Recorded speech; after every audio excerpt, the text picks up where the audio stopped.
I think that closure, especially when it comes to relationships ending, means I need to get something from the other person so that I can feel good about the ending of this and I can feel satisfied about the ending of this.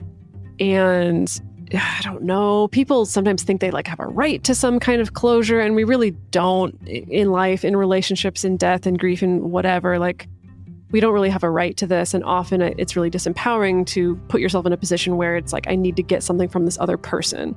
This other person who may feel completely differently about the relationship or about the breakup, may have completely different values, maybe was directly harmful to you potentially.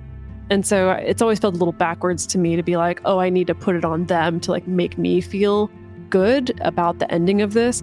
But again, we get into cocaine withdrawal brain and it all seems like it just makes sense. If I can just get a hit from this person, that's going to be the thing that's going to make it feel good. But it's not. Welcome to the Multiamory podcast. I'm Jase. I'm Emily. And I'm Dedeker. We believe in looking to the future of relationships, not maintaining the status quo of the past. So whether you're monogamous, polyamorous, swinging, casually dating, or if you just do relationships differently, we see you and we're here for you.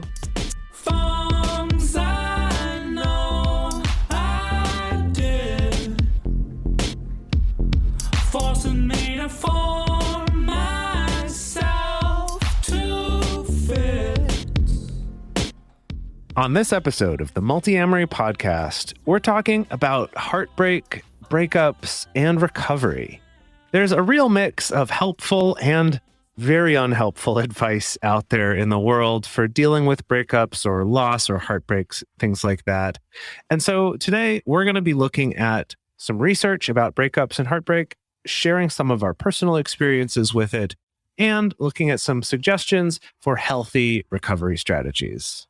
Wow, okay. Well, this is probably an episode that is near and dear to a lot of people's hearts. But I do have to ask, why now? Why are we doing it right at this particular moment in time? Perhaps, Dedeker, you can answer that question. Well, Emily, I'm so glad you asked. Because the fact of the matter is that I was broken up with the first week of January of this year. Gosh, now, it was that long ago now? Yes. That's amazing. I feel like it happened like yesterday. Well, now I know what you may be thinking, and all our listeners out there may be thinking. What? Dedeker Winston? The charming, talented, beautiful, intelligent I agree. author and co-host of this podcast. Somebody broke up with her. And again, thank you so much for making that observation. Yes. Yes, indeed. That's not actually how I feel about myself, but I figure it's maybe easier to lean in that direction rather than the opposite direction where it's easy to go after a breakup, which is, oh, I'm terrible and I'm unlovable and no one will ever love me again. And this was all my fault. And oh gosh, why didn't I do anything differently? I figure maybe easier to lean into. Yeah. How could this have happened to me? I'm just so perfect. Yeah, there you go. I think those are both relatable extremes to many true. people. Yeah. Myself included after breakups. Yeah. Yes. So, okay. So I'm right in the thick of breakup recovery, right? And I know that I found a lot of really amazing resources. I do think that, I mean, I've had a lot of breakups in my life, but I do think that where I'm at now, this has probably been the one I've been the most equipped for, as much as it has sucked. But I feel like I've just had a lot of tools under my belt, have had access to a great support network, access to a lot of great resources. And so I want to pay it forward, to all of you out there who may be also in the thick of this or may experience this. Some disclaimers as we get into this. We have a whole thing on the show, I think, about trying our best to protect people's privacy. So I'm not going to use this show or this episode as an opportunity to gossip about my ex or gossip about what happened in the relationship. No, I'm kidding. It's okay. If you really really want access to that gossip, your choice is become one of the hosts of this show and then we talk about it off the air. That's pretty much the only way. I really don't ever want to set up an expectation that if someone is dating me or connected to me in any way, that automatically means the good, the bad, the ugly is going to end up recorded and on the show. So I may end up talking about stuff from this relationship in the future. I'll probably do the same treatment that I've done with other exes when I talk about them on the show, which is to use a pseudonym, to talk about things in a very anonymous way so that I'm not necessarily airing somebody's dirty laundry directly. So if you love dirty laundry, I'm sorry, this is not the episode for that. But if you love recovering from heartbreak, this is the episode for you. Yay. Okay. Yeah. All right. Sounds good.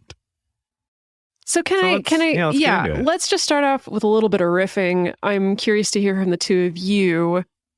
How have y'all gotten over breakups in the past? Oof, God. By talking to everyone about it ever for a long period of time until my mother inevitably is like, you need to stop talking about it. And she's right, generally. It's funny because ever since you shared that story with me, through this whole process, your mom's voice has been in my head. I'm not surprised. Sometimes whispering to me. There. Sherry sometimes whispers to me, you got to stop talking about this. You got to move on. You got to get it together. Yeah, get your shit together. Exactly. No. I mean, it's fine. But I guess there is maybe something to be said that often, any sort of trauma that you go through, it's good to talk about. But sometimes it's best to talk about with a licensed professional or somebody, a counselor or someone along those lines, if you can, because they are being paid to hear your grievances and your friends and family most likely are not. Not that I am saying that about you, Dedeker, because I heard a lot, but not like probably as much as the person who lives with you. Oh, Jase heard much, but we'll talk about that a little bit later in the episode. Yeah. It's funny. I'm thinking back to my last breakup, which was in the September or so before the pandemic. So like September of 2019. And I actually think like one of my healthier times of coping with a breakup and being sad about that. And what I mean by that is that I didn't try to just like do something to not feel it. Right? Like there's that temptation to sort of numb out somehow, whether that's like immediately going on a bunch of new dates, whether it's, just like really getting into some new hobby or like doing something or just like drinking a lot or doing drugs or like whatever. And I felt like in this case, it partly just worked out that way where I happened to be in Japan by myself for a month. And so I had a lot of time to just kind of sit and cope and deal with that. And I actually think that ultimately that was good and probably a healthier way to deal with it than I have with some breakups in the past, which is where I'm more like trying to seek that approval or validation to prove to myself that I'm desirable or something like that.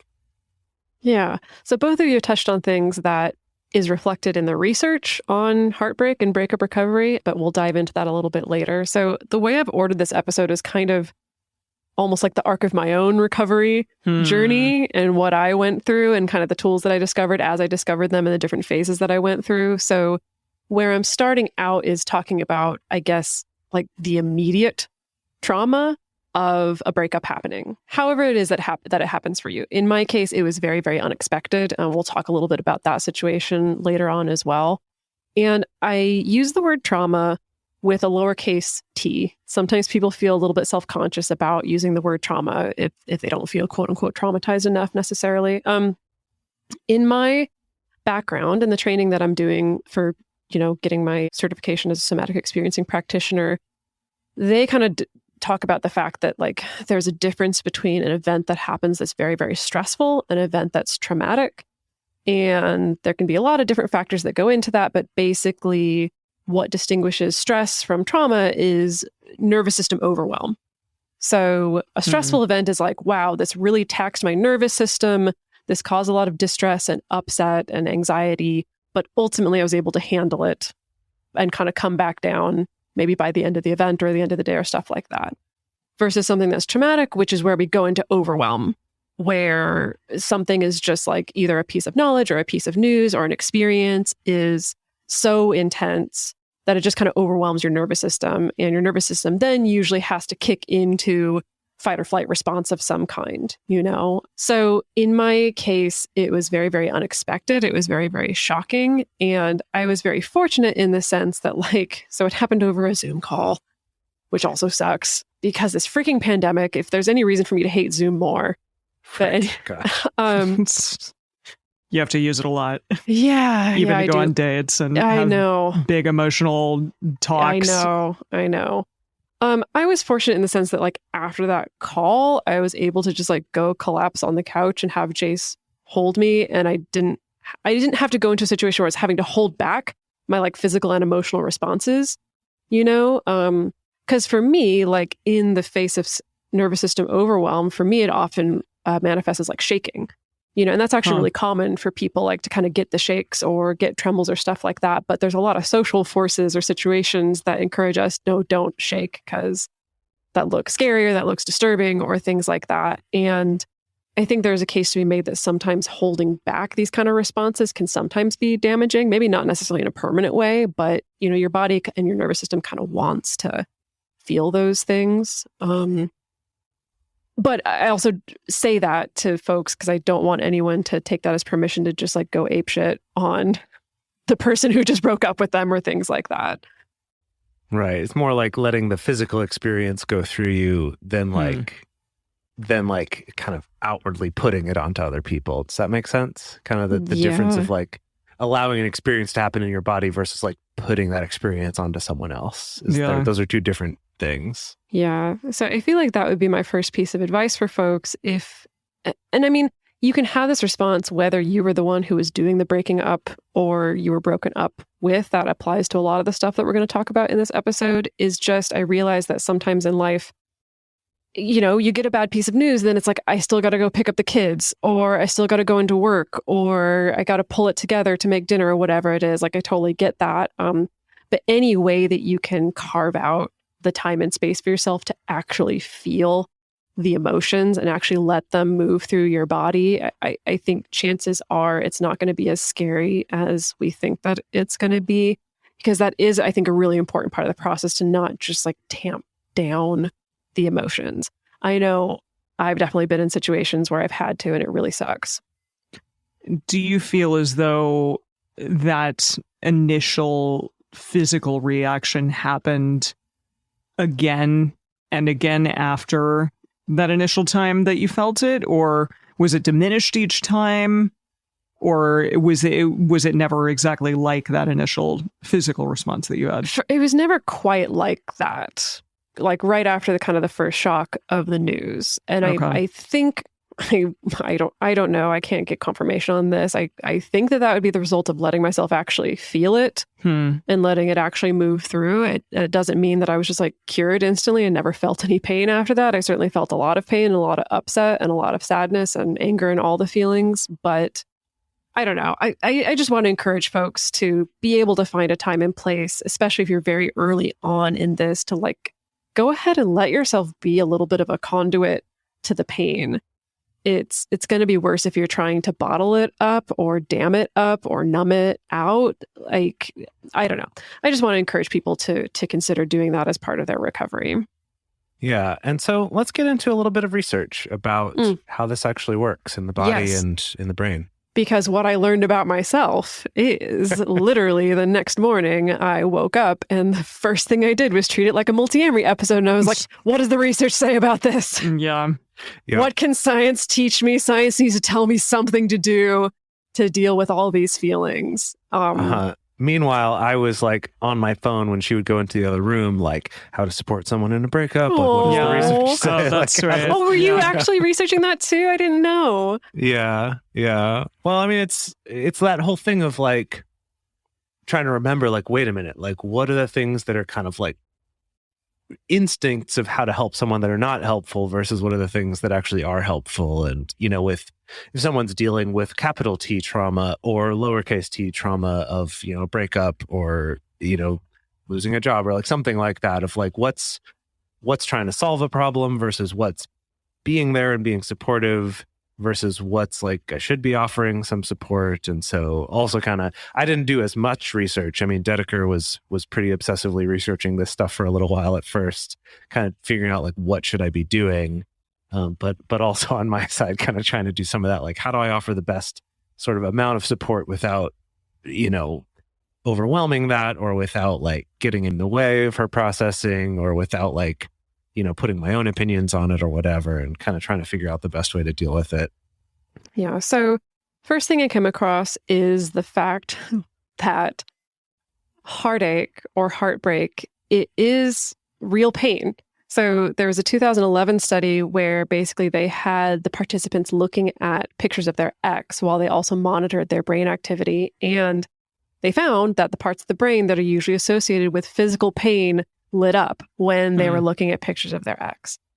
There is another study out there that found that actually taking a painkiller or taking a Tylenol could help buffer against that emotional pain. That's fascinating. Wow. Yes. Yeah, that's surprising. Yeah. Wow. Now, could be the placebo effect for all I know. I didn't read the text of this study, but I did that next morning immediately take some ibuprofen and took it a few times over the next following days. I don't know. I was just like, I'll just throw anything at it. Like, may as well, even if it's placebo effect, if it helps things feel a little bit better, then fine. Also, one small 2010 study found that under an MRI scanner, the brains of heartsick people who, have gone through something that is causing their hearts to feel awful, it can resemble the brains of those experiencing cocaine withdrawal. And the researchers theorize that this may explain why some of us feel and act a bit wild after a bad breakup. Wild's an interesting word to use. But yeah, I mean, I think whenever we go through traumatic experiences, sometimes we surprise ourselves in how we act and what we feel and what we maybe even say or do. And again, that's not, that's not a permission to just go buck wild. But I think that if you have moments of introspection, sometimes you can realize like, wow, that's a place that I haven't really gone to. And I'm assuming it's because I'm going through this really traumatic event. Yeah. And also, generally, we're really bad at predicting how we're going to feel about something in the future. We're just super bad at that, at knowing what we're going to do, how we're going to act. Combined with, I did find it helpful to have this laid out in almost like a brain chemistry perspective, almost like the way we talk about NRE, where it's not like NRE is total BS and you shouldn't feel these things, but also you should be taking it with a grain of salt. You should be recognizing the fact that like there's a chemical cocktail in your brain that's changing the way that you feel about things and think about things. And the same thing when you've lost a relationship or lost a person, that your brain is used to these particular routines, these particular patterns, this particular pattern of dopamine release related to this particular person, and then suddenly that's gone.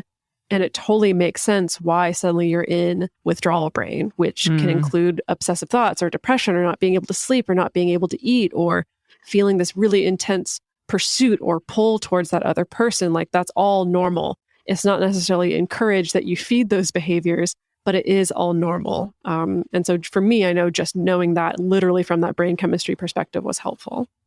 Yeah.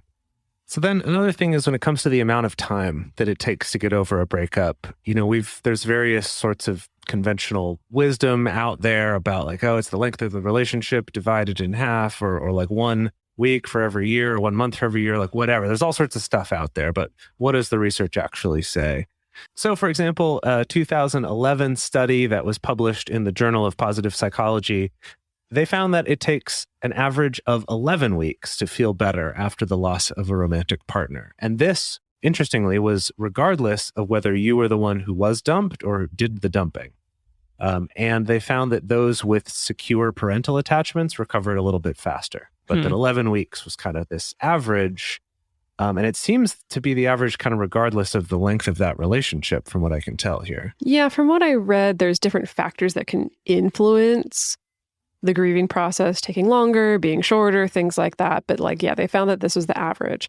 When we're recording this, I'm on like week 10 or so. Okay, yeah, I was going to ask. So what is really interesting that I found right away was there was a small 2007 study that was in the Journal of Experimental Psychology that found that people tend to mispredict how long their recovery is going to take and also how much distress they're going to feel in the future about the breakup or the heartbreak. Basically, it turns out that your feelings of heartbreak, they're going to last for a shorter amount of time than you think that they will. And they're going to be less continuously painful than you predict that they will. that definitely gave me a lot of hope right out the gate. That's good. Yeah. And so then how do we actually deal with this breakup, right? Like, what do we do about it? So we're going to look a little bit at this 2018 study that was published in the Journal of Experimental Psychology, where they looked at 3 different coping strategies or recovery strategies, plus, of course, a control group.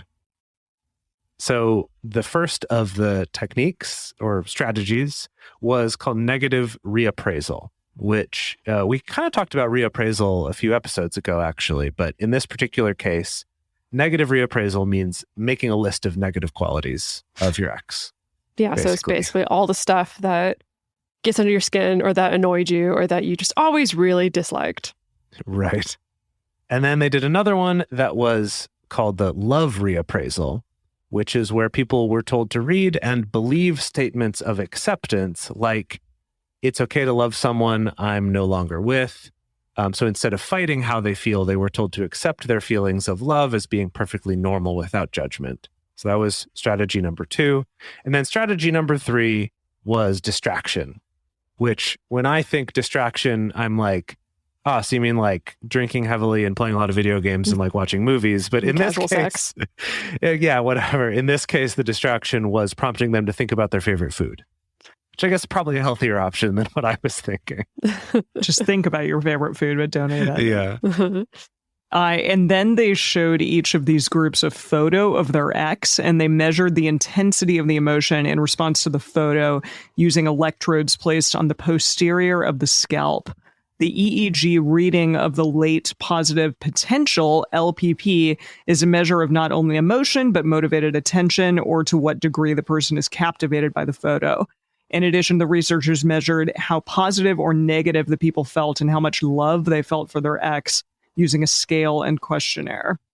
Yeah, so this is really interesting. So basically, according to the brain scans, they did find that all 3 of those strategies, the negative reappraisal, the love reappraisal, and the distraction strategy, did significantly decrease people's emotional responses to the pictures of their ex relative to the responses with the control group, which didn't use any kind of prompts. However, it was only the people who did the negative reappraisal, who did the list of negative qualities, that also had a decrease in feelings of love toward their ex.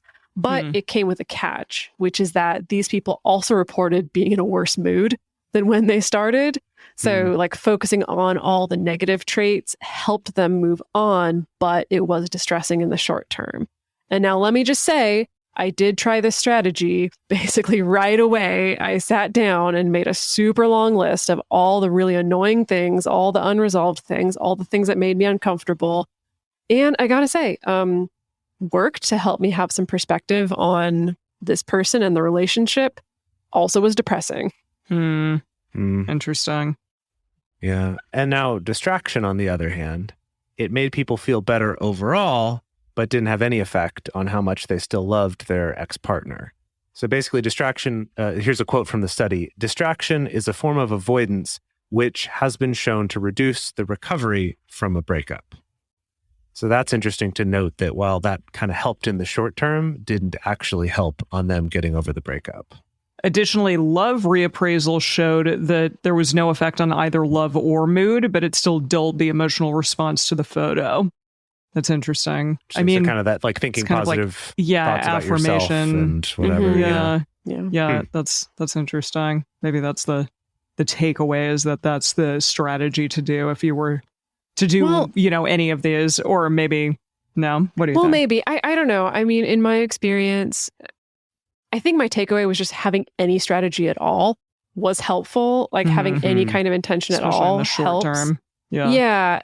I found myself, especially like really at the beginning when things were the most intensely painful and I felt the most just like falling apart, kind of bumping around all those strategies at once, depending on what was happening in the moment, was helpful.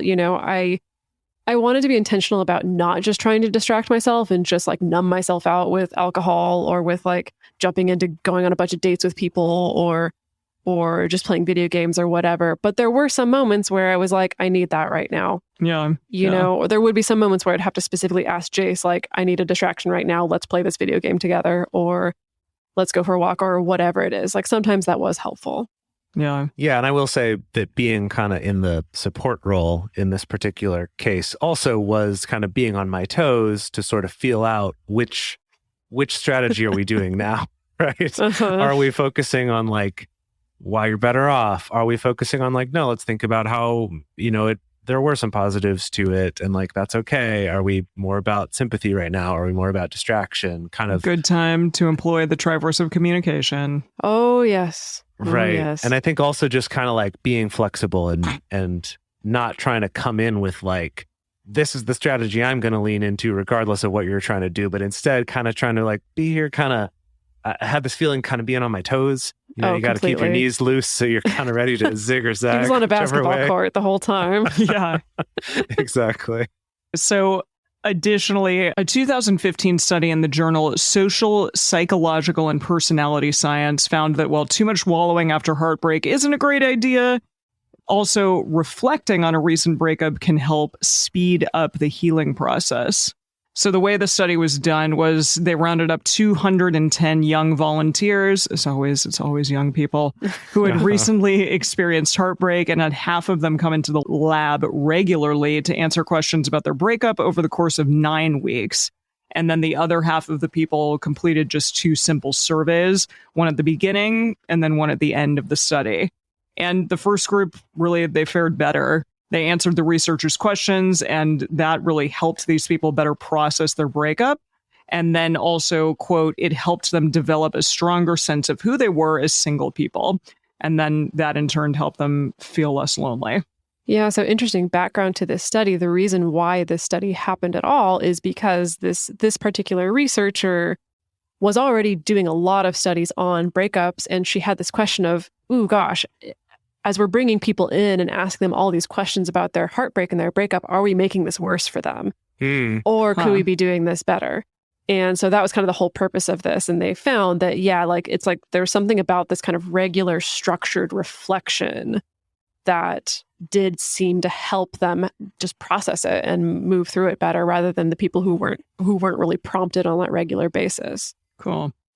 Yeah, I feel like there's a lot more research that could be done there too, in terms of like what kind of reflection, how often, like what is sort of the ideal balance, what constitutes wallowing versus what's reflecting. Like, oh, and these have been questions I've been chewing on for the past 10 weeks. Yeah.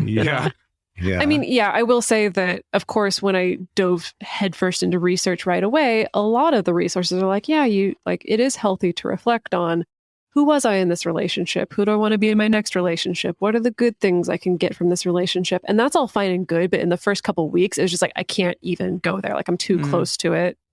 Yeah. It's too painful. I'm still dealing with all the emotional upheaval. I can't get the distance. I can't like force this kind of insight quite yet. So I wanted to reassure folks who are listening, it's okay if you're feeling a little too close to it. This kind of insight will show up later. You'll have plenty of opportunities to reflect in this way later on. And it's totally okay if it's hard for you on day 2 to come up with what you want to take with you from this relationship or what you learned from the experience. Yeah. All right. So we're going to go on and we're going to look at some various strategies, like some specific ways that you could go about some of these, some ways that you can think about it, as well as leaving you with tools and resources for processing heartbreak and also potentially supporting other people who are processing heartbreak. But before we do that, we're going to take a quick break to talk about our sponsors for this episode. It's really important to us that we are able to pay the people that help us make this podcast possible and that we're able to keep this coming to everyone out there for free.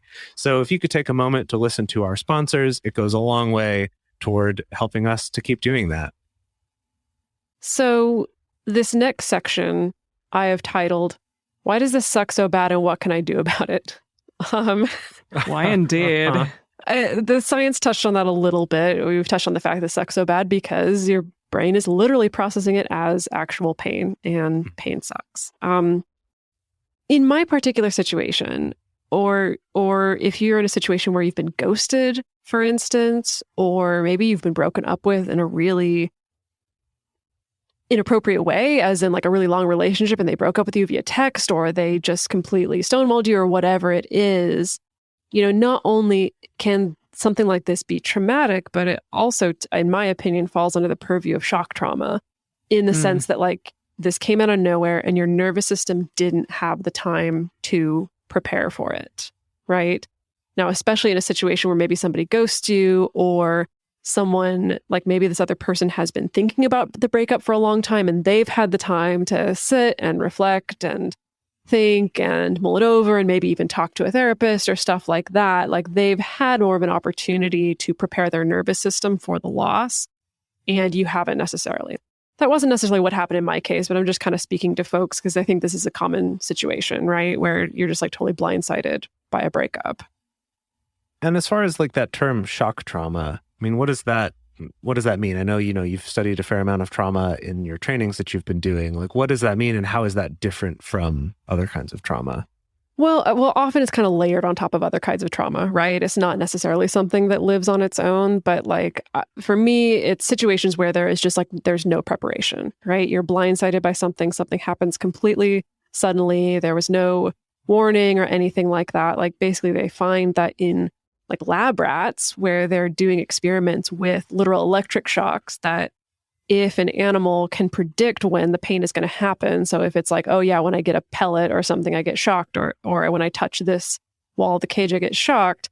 It's a lot easier for the nervous system to manage it, right? Versus if you're shocking an animal at completely random intervals and it's hard to predict. And this shows up, I think, on a human level, sometimes where people who have been abused, either by a parental figure or something like that, where it's like, if the pain or the abuse is really unpredictable, it can really mess up your nervous system and your ability to be calm and regulated and centered, because, your body's instantly like, oh my God, how can we protect ourselves from the next thing? We don't know what to do because we don't know when it's going to happen.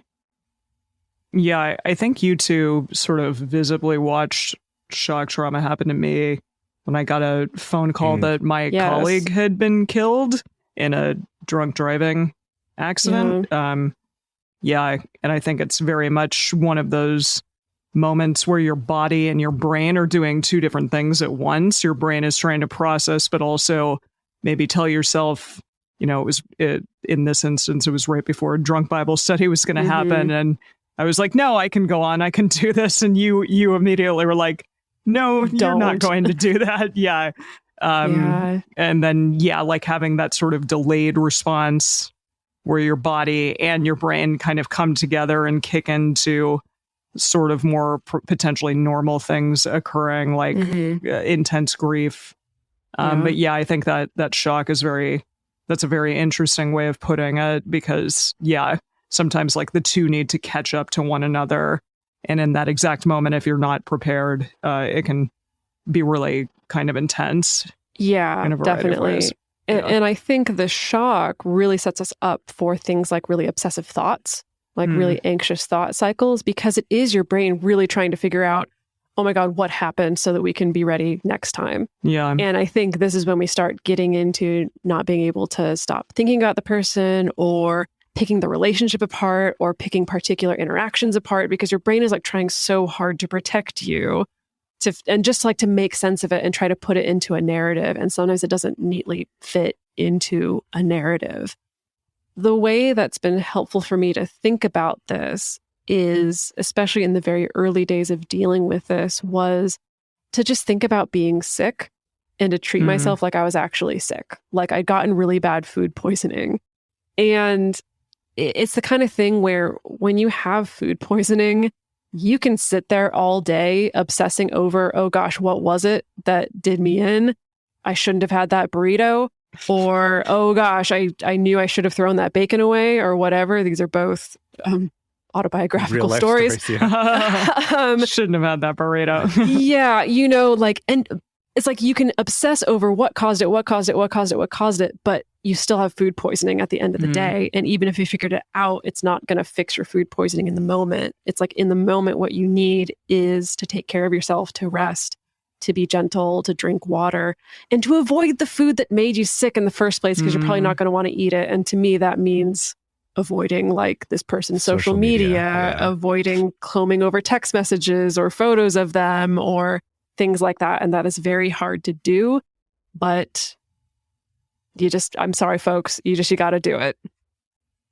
Yeah. It's interesting too, that this talk about the shock trauma thing is making me also think about situations where someone has, even if they haven't broken up with you, but maybe have gotten upset with you about something maybe that you've been doing for a long time, or something that you didn't even know that you were doing that was upsetting to them. It's like my nightmare. Well, it's so absolutely. surprising and shocking. Exactly. And it's like, wait a minute, I thought that that's how our relationship was going, and it was okay to discuss X, Y, and Z thing, or do X, Y, and Z thing. Yeah. And it can run the gamut from, being something like, it's like, oh, some pet peeve or annoyance that I didn't know that my partner had, to like, oh, I actually was doing something harmful to this person and I had no idea that I was. And kind of the severity of that shock trauma either way. But I think it's really worthwhile to kind of take a moment to, I guess, let that sink in and kind of be like, wherever you are in that situation, to realize like there's at least a lowercase t trauma that happened there, and to kind of give yourself time to process that. And I think we often think like, oh, well, if I was in the wrong, I don't deserve any kind of like recovery or care or whatever there. But to realize like, no, you do, because otherwise like you're not going to be able to heal and process that and learn something from it either. So that just kind of came up in thinking about ways that we can have that shock trauma, even not just in a breakup. So for me, just giving myself permission almost to feel all those emotions and just, again, treat myself like I'm sick and I'm in recovery and I need to do the things to take care of my body. And then after that, then it's, I don't know, in my experience, then it's just going through the stages of grief, right? This is a loss. This is something to mourn, on a certain level, your brain doesn't know that it's any different from somebody who died. Yeah. Right? Like all your brain knows is this person was there and now suddenly they're not. And your brain doesn't really distinguish between those two things. And so it's totally normal to have all the different stages of grief come up. And we'll review them. Just for the fans of stages of grief out there, you know them, you love them. We're talking about denial. Wait, right? Okay, is that denial? So they don't necessarily go in order, but they tend to go in order, right? So yeah, denial, and then anger, and then bargaining, depression, and then acceptance. And you'll often jump back and forth between them. They tend to go sort of in order, but sometimes you'll like get to a step and then you'll jump back a few, and then you'll get back to the step and jump back a few, and then jump, and then maybe get to another step and then jump back a few. So it's not like a linear process. But yeah, it's like that denial, like this can't be happening. Anger, being upset about it. Bargaining is like, well, but what if I did this different? Or what if I'd done this? Or maybe it could work out if I did this. And then depression, and then acceptance. Yeah. I personally, as I went through the intervening weeks, I felt like a six-sided die that was just kind of randomly being tossed about every morning. And it'd be like, oh, I'm on the anger side today. Okay, that's the version of me that's showing up. And then the next day, oh, I'm on the denial side today. Okay, great. That's what's showing up for me. And it just really moved through sometimes all six sides in a single day, to be totally honest. So what was the sixth side? Yeah, then? Exactly. I'm like, wait, it's five stages. Of grief. Oh, acceptance and uber acceptance. I never thought about that. Gosh, I've been talking to my therapist all these weeks about being a six-sided die, and she's never questioned me about like, that. This lady doesn't know how to count. Yes. Oh gosh, I feel really silly. The sixth side was probably just like maybe numbness, apathy, and tired, maybe being a ghost. Perhaps there were some times that Jase commented on me being very ghostly. Yeah, some disassociation. I don't know where disassociation would fall, but I especially in the early weeks. I think that's maybe denial is part of that. I don't know. I don't know. Could be. It was kind of something a step beyond just denial into just like I'm just completely numbing out. I don't know. You know what? Maybe if anyone questions you on it, you kind of be like, I know, that's part of the experience. It's like a six-sided die with 5 options on it. Like, can you wrap your head around that? No, exactly. That's, whoa. Just get real metaphorical about it. Or what if it's like actually it's a D4. It's a 4-sided die, like a little pyramid shaped acceptance isn't one. on it yet. Yeah. maybe. Okay. You let us know what you think. Yeah. Let us know in your comments and in the Patreon group what the sick side is. Yeah.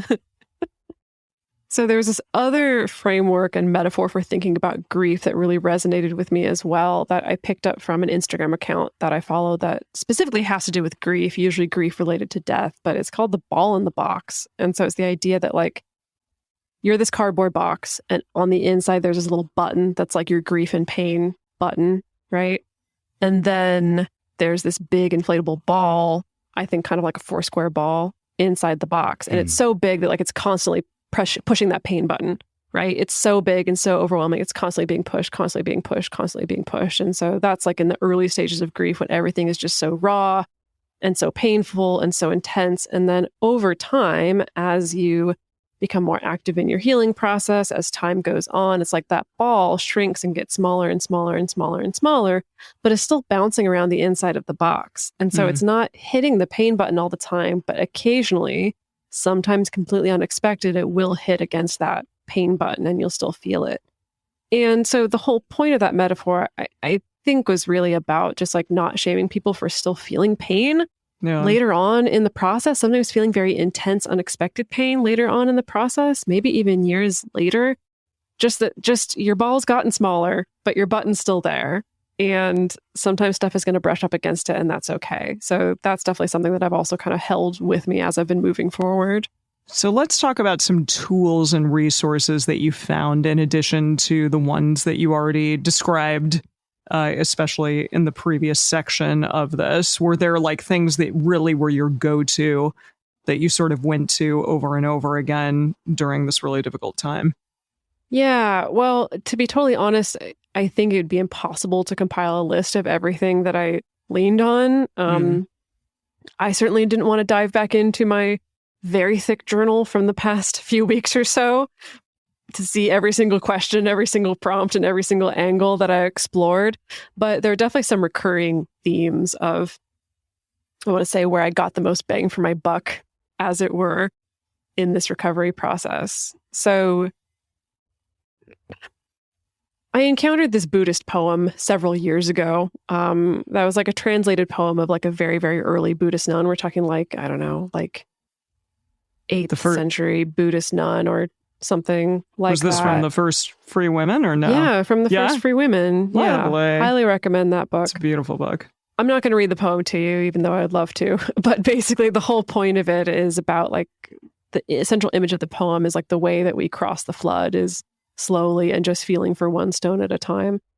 And that was an image that really stuck with me, is kind of this idea of like, you're kind of just like figuring it out as you go along. It's kind of just about what's the next stone I can land on today in this moment, whether it's going to a therapy session or if it's just like sitting on the couch with a close friend of mine and like watching trashy TV or whatever. It is just like this kind of one stone at a time sort of recovery process. And sometimes you'll use a tool or you'll turn to a resource and it will be great and you'll absolutely love it. And then maybe the next time you turn to it, it's not great and it feels like it's not working. It doesn't necessarily mean that it's not working, but I think it's just kind of this like incremental healing process where sometimes even little things are still helpful for you. I think the biggest thing that has helped me has just been having a really robust support network.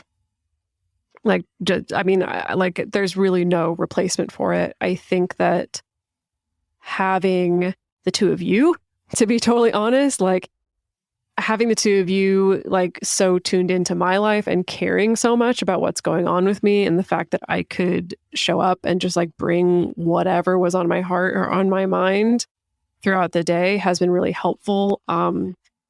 It combined with having a really wonderful therapist. A therapist is on a platform where I can text her whenever. And so that like if I'm in a moment of distress, I can just like write a wall of text and just have a place to put my feelings and put my emotions and then just send them was fantastic. And to be totally honest, it was kind of like I was literally turning to anybody that I trusted, which is not necessarily a huge circle of people. And it wasn't like, oh, I'm going to go around and tell like my sad breakup story to everybody.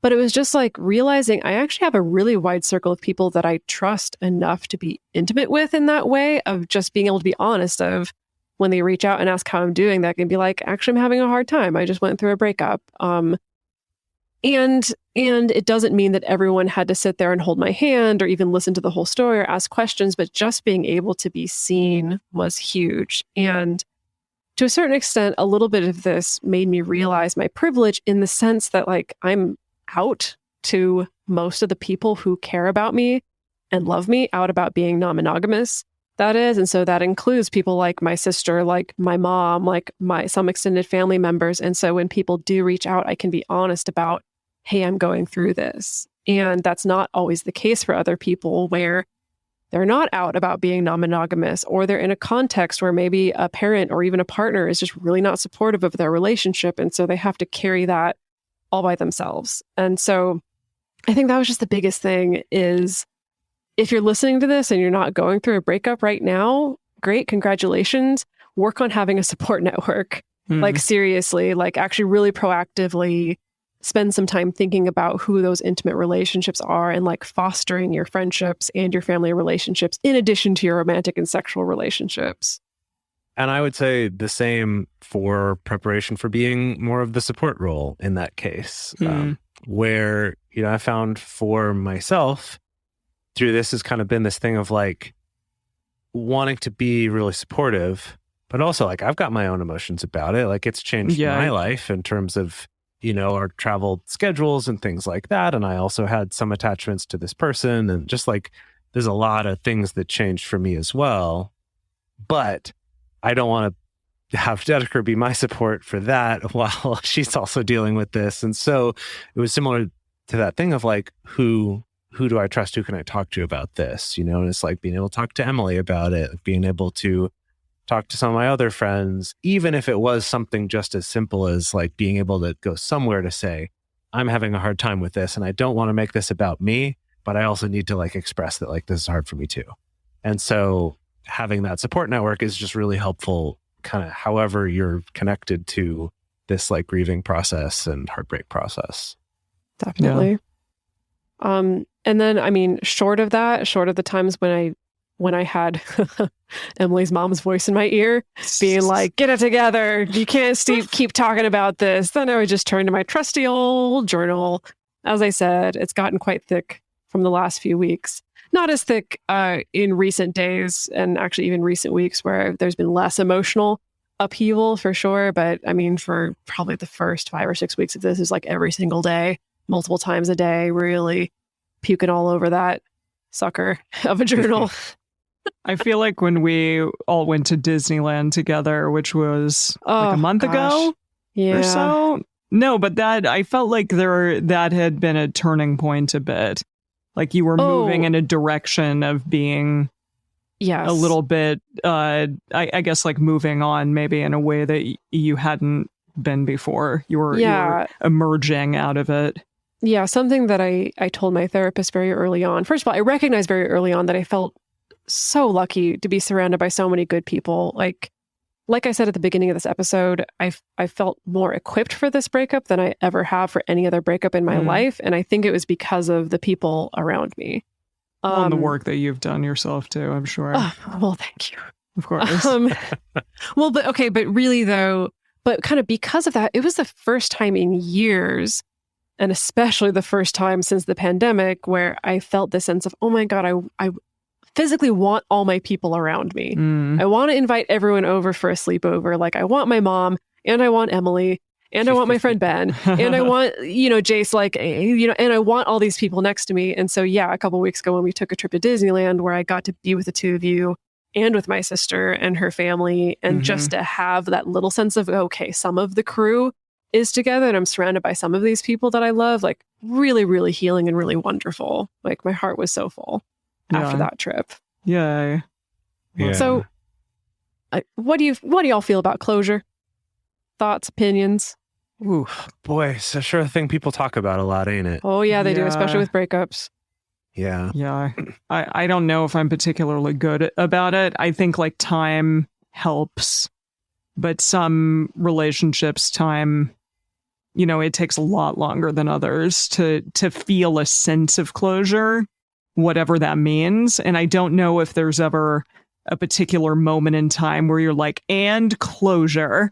I feel like it's suddenly waking up one day and realizing, wow, I'm not thinking about this person every single day and having very intense emotional feelings about them. I can kind of look back on that time in my life maybe fondly, and then that's it, and that's okay. Yeah, I mean, I'm realizing that this is something that Dedeker and I have talked about a lot over the past few months too. But basically, this closure, at least in the way that it's kind of talked about normally, like kind of conventionally, is not really a thing. Like, it's closure in the sense of like, well, if I just knew the reason, then I'd be okay. Or like, but if I just got to tell them how I feel about this, then I'd be okay. Or if I just, and it's not really about like getting some kind of completion about this. It ends up being more about like, I think that, what if I just did this? What if I just did this? What if I just did that? Like, I just need this thing. If only I had that, which I think is also kind of how people tend to think about happiness in general. Like, well, if I just had this thing, or if my life were just this way, or if I just was with this person, or if I just had this type of relationship, then I'd be happy. And both of those are not really, that's not how happiness or I think recovery works. Yeah, I spent a lot of time thinking about these two concepts in my mind, and the way I distinguish them is I label one as closure and I label the other one as completion. And basically, I think that closure, especially when it comes to relationships ending, I also think it's a bit of a myth. I feel like closure means I need to get something from the other person so that I can feel good about the ending of this and I can feel satisfied about the ending of this. And I don't know, people sometimes think they like have a right to some kind of closure, and we really don't in life, in relationships, in death and grief and whatever. Like, we don't really have a right to this. And often it's really disempowering to put yourself in a position where it's like, I need to get something from this other person. This other person who may feel completely differently about the relationship or about the breakup, may have completely different values, maybe was directly harmful to you potentially. And so it's always felt a little backwards to me to be like, I need to put it on them to like make me feel good about the ending of this. But again, we get into cocaine withdrawal brain and it all seems like it just makes sense. If I can just get a hit from this person, that's going to be the thing that's going to make it feel good, but it's not. Yeah. And so for me, I spend a lot of time thinking about completion instead, which is the idea of maybe I don't feel good about it. Maybe I don't even fully understand what happened. Maybe I don't know everything, and maybe I don't feel satisfied, but I feel like I can still like it's come to an end. It's complete. The book is closed or the chapter is ending. And it's maybe a very subtle nuance, but for me, I like putting the emphasis more back on what do I need to complete this, as opposed to what do I need to get from this other person in order to have closure. And I think that's an important distinction to think about. So the way that completion tends to manifest for me is in looking at ritual in particular. And sometimes, like, especially if you've been ghosted, for instance, sometimes it's like you got to create your own completion, right? So our nervous systems really like this idea of something having a beginning, middle, and an end. So I think it's just really important to find the rituals that are important to you to help that land in your body and in your heart and in your mind. One of my therapists that I've been consulting with recently introduced me to this concept of taking grief to tea, is what he called it. And it was kind of this idea of setting aside time for yourself, maybe once a day or once a week, where it's like, I'm going to take my grief to tea right now. So I'm going to make myself a cup of tea and I'm going to sit there and I'm going to sit with my grief during that time. And then I'm going to finish my tea and then I'm going to move on with my day. And that's just kind of one example of a little ritual that I think that you can do for yourself to kind of create a little bit of a container around this. That's a little bit different from just, I'm the confusing six-sided die that's blowing about in the wind and coming and going. My personal therapist also kind of introduced this concept of building a fire ring. She talked about how, like, when you're camping and you want to light a fire, like the first thing you do is you create a ring. You have to contain it in some way. And so the idea of giving yourself a container to be able to feel your biggest feelings, whether that's crying or rage or like punching a pillow or dancing it out or screaming it out or whatever, but like creating a container for yourself to do that, whether it's I'm going to go on a camping trip, which is all about sitting with these feelings, or I'm going to set a timer for 20 minutes and kind of dance it out and just let these feelings move through. These are just like really wonderful rituals that you can do that are kind of on the micro level. You can also look at macro level rituals for like what you want to do to honor the end of the relationship or the completion of a relationship. And I think that's very, very personal to each person. Well, we wanted to end this episode with some resources from our own discussions on this topic, as well as a couple other resources. There is the ex's social media episode and the rejection episode. So that was Multiamory 245 was your ex's social media, and then Multiamory 344, which was handling rejection. So you can go and check those out for even more ways to be able to deal with breakups better. Yeah, let me tell you, the social media episode, because we did the social media episode, I think having that knowledge personally has been what's helped me to stay motivated to completely cut off from my ex's social media and to not even go there. So super helpful.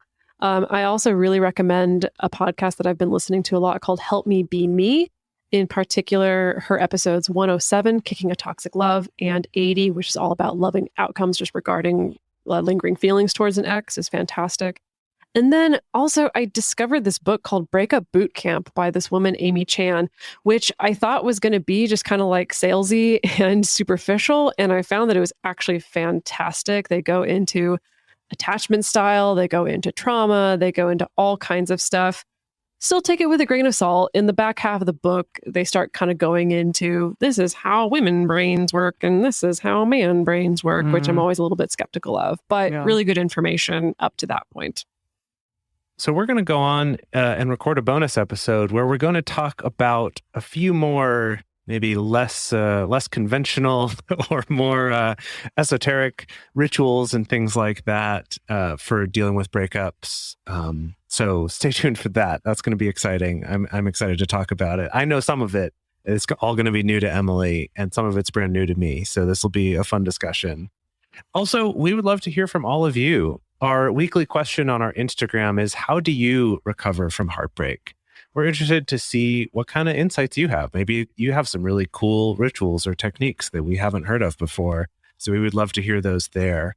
Also, if you want to discuss this further, the best place to share your thoughts with other listeners is on this episode's discussion thread in our private Facebook group or Discord chat. You can get access to these groups and join our exclusive community by going to patreon.com/multiamory.